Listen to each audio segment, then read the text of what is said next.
Мына кышкы сезон бар го, бул айтылынат. Шатави кышкы бул ибадаттын сезону бул. Түнкү ибадаттардын сезону дагы, күндүзгү ибадаттын да сезону. Кандай? Ороза карбасаңыз убакыт кыска. Тахажжудка турам десеңиз, кайсы учурда турсаңыз тахажжуд? Я, аз куптанды окуп эле саат 8-9-да уктасаңыз, кайсы убакытта турсаң тахажжуд? Эми азыр 9 саат 10 саат уктап алса керек эми адам. Я, 8-9 саат уктаган ал оорукчан адам да ал.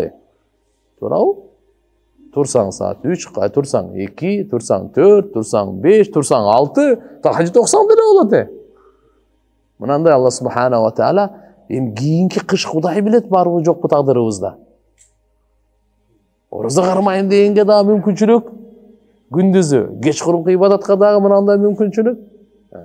Кандай болбосун пайгамбарыбыз айтып атат: "Бадиру бил амали салиха."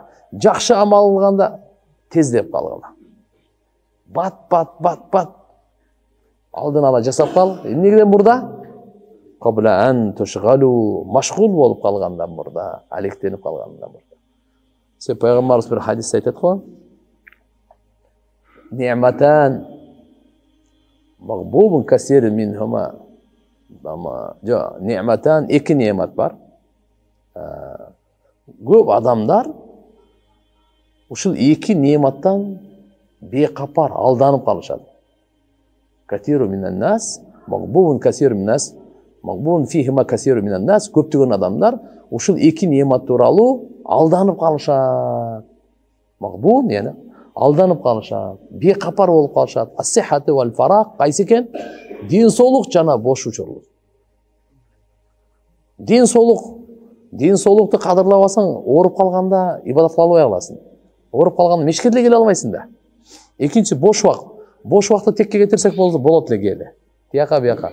Бирок алхамдулилlah мешітке келдик. Бош убакыт текке кетирбей.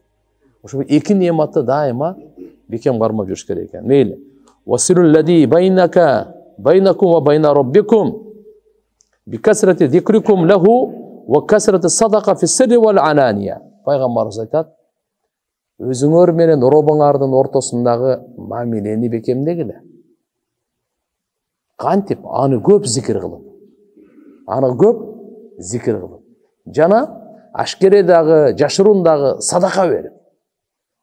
Бул эки нерсе менен пайгамбарыбыз ушул жерде айтып аткан, эки нерсе менен Алла менен мамиле түзүлөт экен балдар. Алла менен мамиле түзүлөт экен касраты зикр, көп зикир кылгандан. Экинчиси касраты садака көп бергенде. Жашырундагы, ашкередагы. Ушу аркылуу Алла субханаху ва таала менен мамиле түзүлөт экен.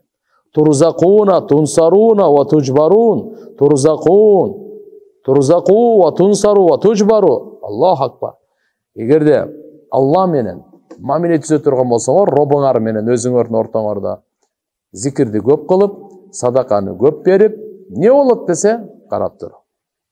Ырыскыланасыңар. Жардам берилет, кемчилдигиңер бүтөлөт. Туура жолго салынасыңар. Бул ушунун касиети ушундай, пайдасы бар болот. Кандай пайдасы болот? Алла субханаху ва таала рызкы берет экен бизге. Береке берет. Так, жардам берет Алла субханаху ва таала. Ибадатка болсун, душмандарга каршы болсун, Аллахым жардам берет. Үчүнчүсү, жана тужбару, мындайча айтканда, биздин кемчилдиктерибиз бүтөлөт. Оңолот.